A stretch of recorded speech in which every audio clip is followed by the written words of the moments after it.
Blessing Muzarabani पे ban ठीक लगा है या गलत, इसका पाकिस्तान सुपर लीग को फायदा होगा या नुकसान, इस पे तो बाद में बात करेंगे। लेकिन उससे पहले मेरे दो सवाल हैं। पहला सवाल ये कि क्या दसुन शनाका और जॉनसन पे बैन नहीं लगना चाहिए था? आपने उन्हें क्यों छोड़ दिया है?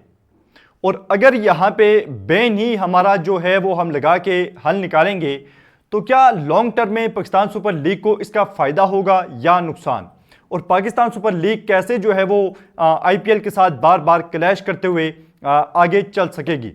जरा बात करते हैं ब्लेसिंग मुजरबानी जिन पे बैन लगा दिया है पाकिस्तान सुपर लीग की मैनेजमेंट ने। यह फैसला किया गया है, बड़ा फैसला है कि जो मुजरबानी हैं उन पे 2 साल का बैन लगेगा और 2 साल तक वो पाकिस्तान सुपर लीग अब खेल नहीं सकते।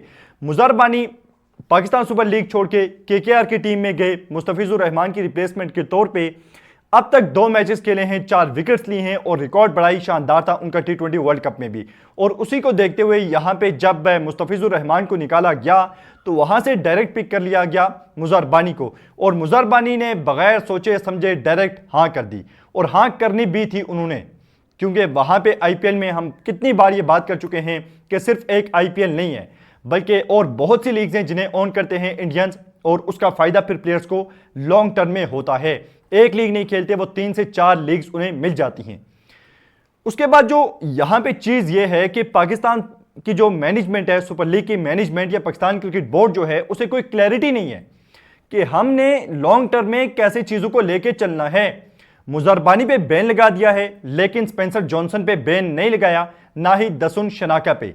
और यहां पे जब ऑक्शन हो रहा था लास्ट टाइम पे, आप जाके फैसला करते हैं कि हम ऑक्शन करवाएंगे, तो वहां पे ना किसी की ठीक से रिसर्च थी, ना प्लेयर्स के बारे में कोई जानता था, किस प्लेयर पे कितनी बिड करनी है किसको कुछ नहीं पता था। यहां पे दसुन शनाका जैसा प्लेयर 60 लाख रुपए में पिक किया जाता है और उसके बाद जाहिर सी बात है वहां पे उसे दिए गए कोई 2 करोड़ के लगभग, और शनाका साहब ने एकदम से आरआर की टीम को ज्वाइन कर लिया सैम करन की रिप्लेसमेंट के तौर पे।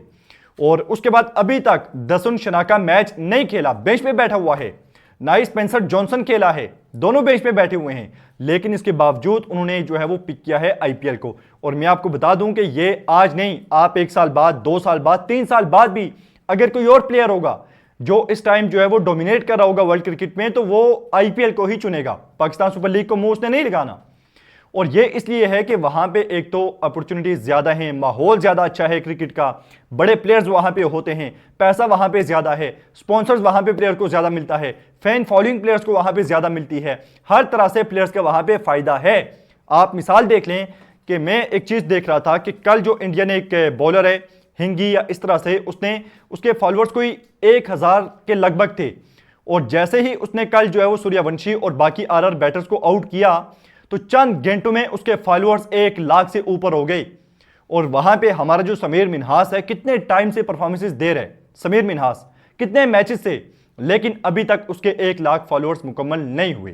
तो ये फर्क है, वहां पे फैन फॉलोइंग बहुत तेजी से प्लेयर्स को मिलती है, तो प्लेयर्स वहीं पे जाएंगे। अब अगर हम देखते हैं सोल्यूशन को, तो पहली चीज ये है कि प्लेयर्स को बैन करना कोई सोल्यूशन नहीं है, क्योंकि आप देखेंगे आईपीएल के ऑक्शन के बाद आपके पास प्लेयर बचते ही कौन से हैं। प्लेयर पूल इतना छोटा है और इतने कम प्लेयर आपके पास होते हैं, अगर आप उनको भी बैन करना शुरू कर देंगे तो प्लेयर्स पे तो कोई फर्क नहीं पड़ेगा, लेकिन पाकिस्तान सुपर लीग के पास प्लेयर्स बचेंगे ही नहीं।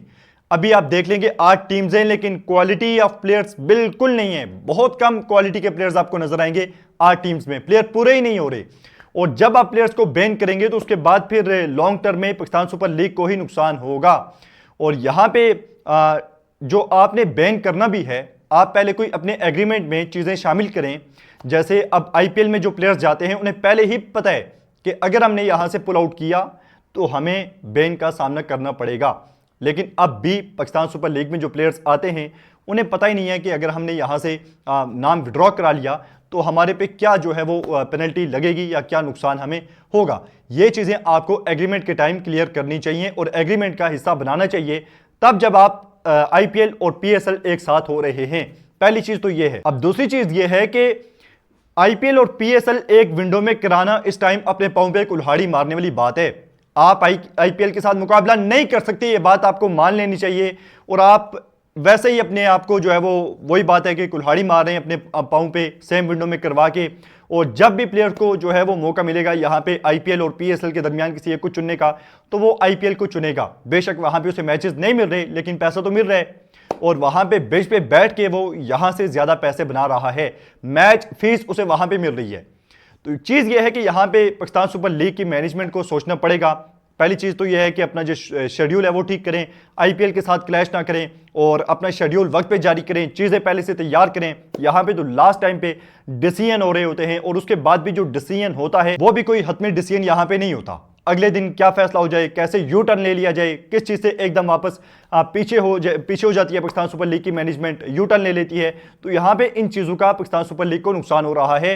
और जहां तक बात है बैन की जो लगाया गया है ब्लेसिंग मुजरबानी पे, तो इसका उस पर कोई फर्क नहीं पड़ने वाला। 5 गुना ज्यादा पैसा वहां पे कमा रहे, क्रिकेट खेल रहे और मुंबई इंडियंस के बाद किसी और फ्रेंचाइज जो बाकी की लीग्स हो रही हैं वहां पे भी उसे चांस मिल जाएगा।